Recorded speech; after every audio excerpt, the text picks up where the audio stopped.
Isomo ry'Ikinyarwanda ni isomo ryiza cyane ko ururimi rw'Ikinyarwanda ari umurage twasigiwe n'abakurambere, rukaba umuco tugomba gusigasira, kandi bakaba babivuga neza mu Kinyarwanda ko agahugu katagira umuco gasibangana kagacika. Umuco rero ntabwo ari ngombwa kwibagirwa umuco wacu. Twagarutse tugiye kurebera hamwe icyo twita intera nk'uko twayivuzeho n'ubushize, tukabona inshoza yayo ari akajambo kagaragira izina kakabyisanishaho kerekana imiterere n'imbere yaryo, tukabona n'ingero. Ubu tugiye noneho kureba ibicumbi bya ntera. Twabonye ko ntera yisanisha mu nteko uko ari 16, igafata indanganteko y'izina ho indangasano. Ubu rero tugiye kureba noneho ibicumbi bya ntera ni ibihe. Ntera igira ibicumbi byinshi, ni byinshi rwose, tukaba tugiye kubibona ndetse tukabibona no mu ngero turi buze gutanga.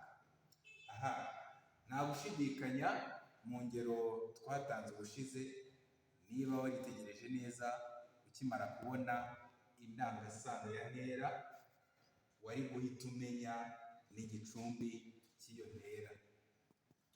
Dufashe nk'urugero, hano niba batubwiye umwana muto,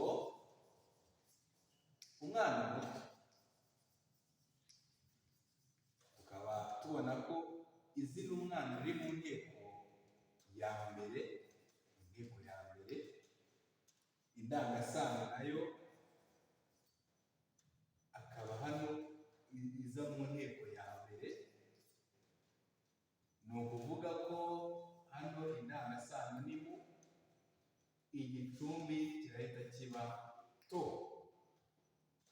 Igicumbi hano ni to, bivuze ko iyi to dushobora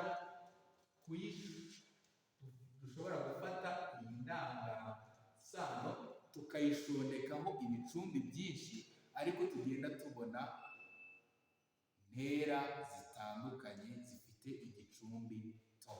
Dufate urugero, wenda hano mu nteko ya mbere twabonye muto, mu ya kabiri murabizi ko ifite indanganteko ba, turabona bato. Mu ya gatatu ifite indanganteko mu, turabona muto.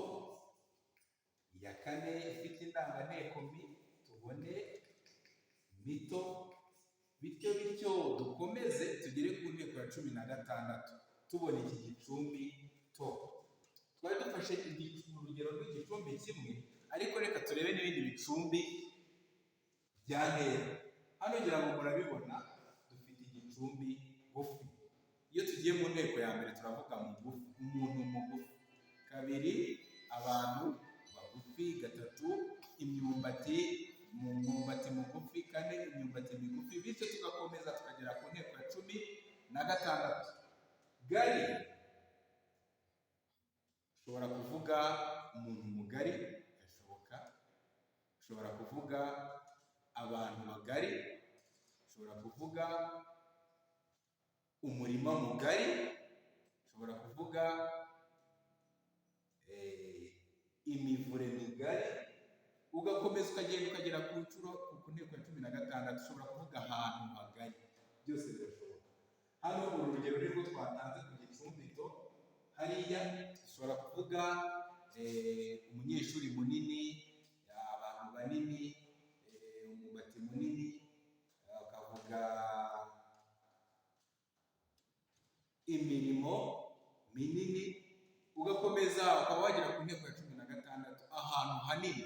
Ubona iki gicumbi nini. Hari ikindi gicumbi cyitwa rere. Iyo tuvuze umwana muremure, murabona ko iki gicumbi kisubiramo. Muremure, inka ndende, urukwavu rurerure, ahantu harehare. Aha hari igicumbi toya. Igicumbi toya, umwana mutoya, ahantu hatoya, inzu ntoya, umurima mutoya. Hakaza igicumbi kibisi, umwumbati mubisi. Hakaza igicumbi taraga. Iki nacyo ni igicumbi cya ntera, nacyo ni ukugenda ugisanisha n'indangasano, ugishondeka ku ndangasano kugira ngo ubone ntera yuzuye. Hano dufite tindi, umutego mutindi, gukomeza. Hakaza n'ibindi bicumbi rero byinshi, ntabwo twabirondora. Ibicumbi bya ntera ni byinshi cyane, ahubwo ukurikije ishoza ya ntera twabonye ko ari akajambo kagaragaza izina kakaryisanishaho kwerekana imimerere n'imiterere yaryo. Ugiye gukora uyu mwitozo, fata ikayi yawe ukoreramo imyitozo, nurangiza ugaragaze ibindi bicumbi bya ntera waba uzi, n'ibyo uri gutekereza byose byari ibicumbi bya ntera ubyandike mu ikayi yawe y'imyitozo. Nurangiza ibyo wanditse ubyandike hasi ahantu ubona handitse comment muri telefone yawe cyangwa muri mashini niba iri gukoresha. Nurangiza ubyandike muri comment, nanjye ndaza kubinyuramo, ndaza kukubwira ibyo wakoze ndetse n'ibyo ugomba kugira icyo ukosora. Murakoze cyane. Isomo ryacu ry'uyu munsi ryari iri, twari turi kurebera hamwe ibicumbi bya ntera ndetse n'uko byihuza n'indangasano kugira ngo bikore ntera yuzuye. Murakoze cyane. Ntabwo nagenda ntabibukije kugenda aho hasi mukareba ahantu handitse subscribe cyangwa se abone mu nyuguti zitukura, mukandeho, nimurangiza mukande mukazogera kugira ngo ubutaha muzajye muhita mubona ibiganiro byacu byihuse. Murakoze.